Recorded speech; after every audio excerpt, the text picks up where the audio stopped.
Baik.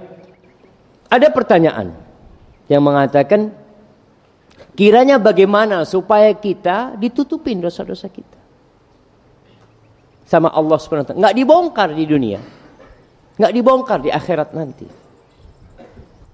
Yang pertama jamaah, kalau antum ingin dosa-dosa kita ditutupi di dunia, hendaklah kita menutupi aib saudara kita. Jangan suka membongkar aib saudaranya sendiri. Fulan melakukan ini, dibongkar, diceritakan. Seharusnya engkau tutupi. Rasulullah sallallahu alaihi wasallam mengatakan, man satara musliman satarahullah. Barang siapa yang menutupi aib saudaranya muslim, maka Allah akan menutupi aib dia. Sedangkan di majlis-majlis yang kita lihat, banyak orang menggibai saudara. Itu bongkar aibnya. Dia ceritakan kekurangan fulan, dia ceritakan kesalahan fulan, dia makan bangkai saudaranya. Lalu engkau berharap Allah menutupi kekurangan dirimu, dosa-dosamu. Allah bisa bongkar jemaah. Maka dalam sebuah hadis Rasul sallallahu alaihi wasallam mengatakan, man tatabba'a aurata akhi tatabba'a Allah auratahu, wa man tatabba'a Allah auratahu yafdahu fi baitihi.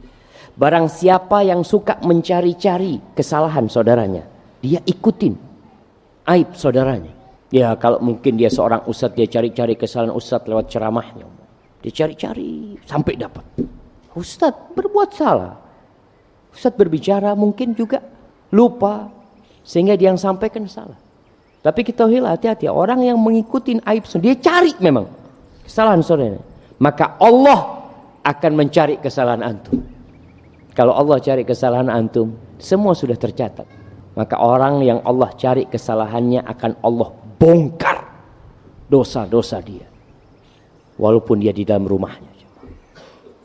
Maka yang ingin aib-aibnya ditutupi sama Allah Subhanahu wa taala, kita berusaha untuk menutupi aib saudara kita. Dan jamaah, kita harus tahu, orang yang melakukan dosa pertama kali, insya Allah dia akan tobat. Dan biasanya orang yang ketahuan seperti maling, pencuri, itu hampir nggak ada yang pertama kali dia mencuri lalu dia ditangkap. Allah masih menutupi jemaah aibnya orang. Abu Dawud rahimahullah dalam kitabnya Az-Zuhd meriwayatkan sebuah athar dari Anas bin Malik radhiyallahu taala anhu, utiya Umar bisyabin qad saraq. Dibawa kepada Umar seorang pemuda yang ketahuan mencuri. Lalu orang ini mengatakan, wallahi ma saraktu qablaha qab, demi Allah aku belum pernah mencuri sebelumnya. Aku belum pernah mencuri sebelumnya. Faqala Umar, kadzabta, bohong kau, dusta engkau.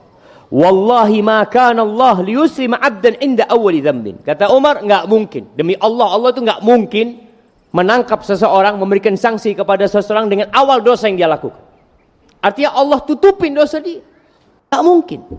Lalu di riwayat lain, Ali setelah dipotong tangan orang ini, ditanya sama Ali bin Abi Thalib, benarkah itu pencurianmu yang pertama? Enggak, ana sudah berulang kali mencuri. Sekarang udah dipotong tangan.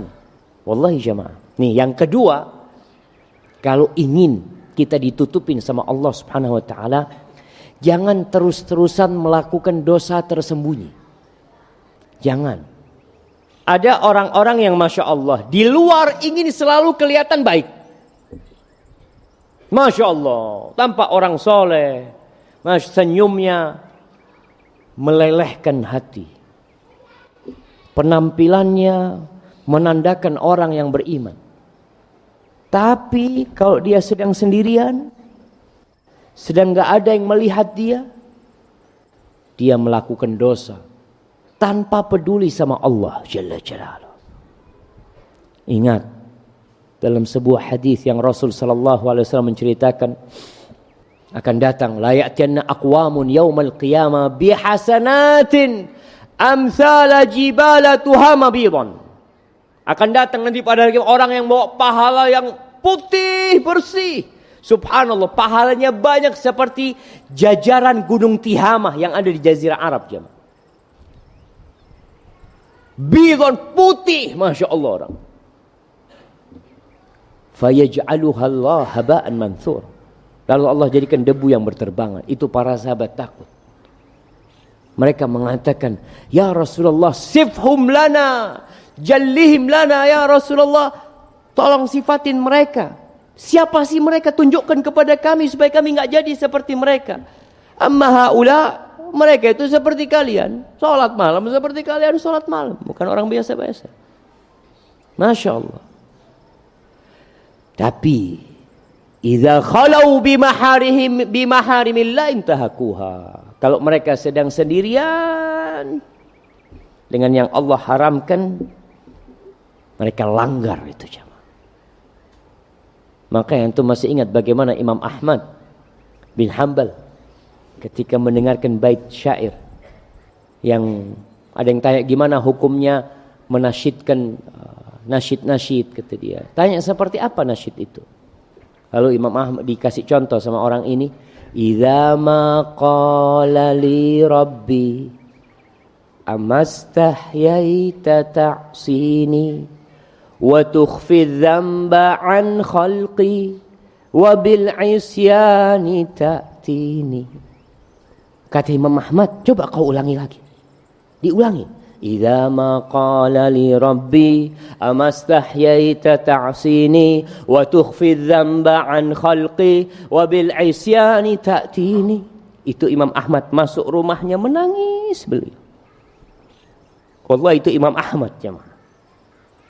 Apa arti bait syair ini? Apabila Rabbku berkata kepadaku, apa kamu enggak malu berbuat maksiat kepadaku? Engkau sembunyikan dosa itu dari makhluk. Engkau enggak kepingin orang tahu dengan dosa-dosamu, tapi engkau tampakkan dosamu kepadaku.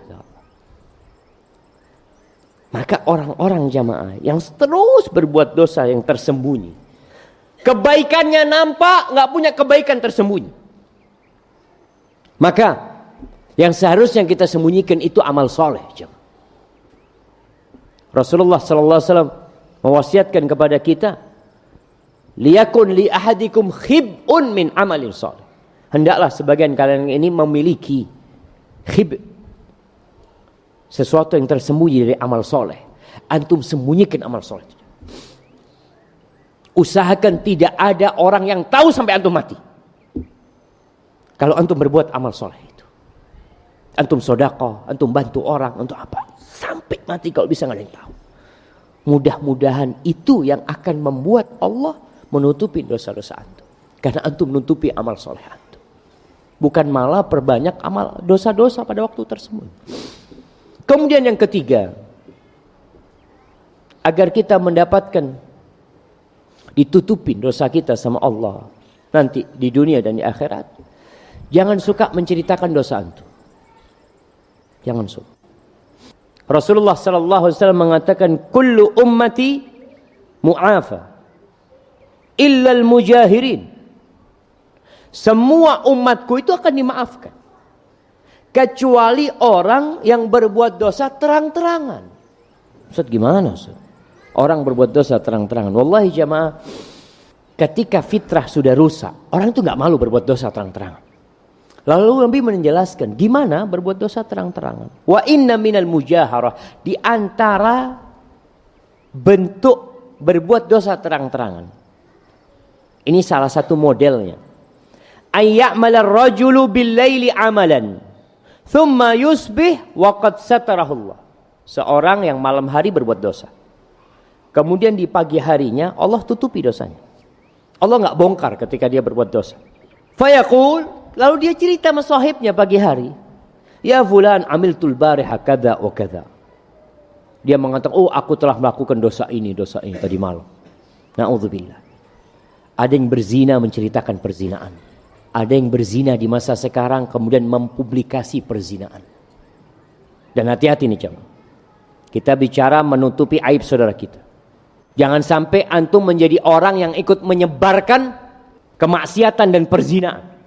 Ada video, dapat video orang berzina, kemudian diupload atau kemudian disebarkan via WA. Kemudian antum ikut menyebarkan, hati-hati Allah bongkar kesalahan antum. Seharusnya antum tutupin, tidak ikut-ikut menyebarkan hal itu. Kalau antum benar memang ingin menegakkan amar ma'ruf nahi mungkar, antum datang bawa itu, sampaikan kepada kepolisian atau datang kepada orang yang berikan nasihat. Maka ini termasuk menyebarkan jamaah atau berbuat dosa terang-terangan. Tadi orang berbuat dosa malam, paginya dia cerita. Atau dulu dia pernah berbuat dosa pada waktu masa muda. Kemudian dia ceritakan dengan bangga seperti ini, seperti itu. Tapi kalau dia cerita demi untuk mendapatkan solusi dan tobat, nggak apa-apa. Seperti cerita orang yang membunuh 100 orang. Yang membunuh 99 orang. Lalu dilengkapi dengan 100. Dia mengatakan, inni qataltu mi'ata nafsin. Dia cerita, saya telah membunuh 100 orang. Bukan untuk membanggakan dosanya, bukan. Dia bertanya, hali min taubah. Kira-kira masih bisa nggak aku tobat? Tapi kalau menceritakan dosa bukan untuk taubat, maka kita lihat nih, orang ini mengatakan, aku melakukan ini dan itu. Waqad bata yasturuhu rabbuh wa yusbih yakshifu sitrallah anhu. Rawahul Bukhari dan Muslim. Malam hari berbuat dosa ditutupi sama Allah, nggak ada yang tahu, malah dia ceritakan jamaah. Dia ceritakan. Dia yang membongkar tirai yang Allah berikan kepada dia untuk menutupi dosa-dosa dia. Kemudian ada orang yang suka kemaksiatan tersebar. Dia suka. Innal ladzina yuhibbuna an tashi'al fahisha. Dia suka. Artinya ya model orang-orang munafikin jamaah.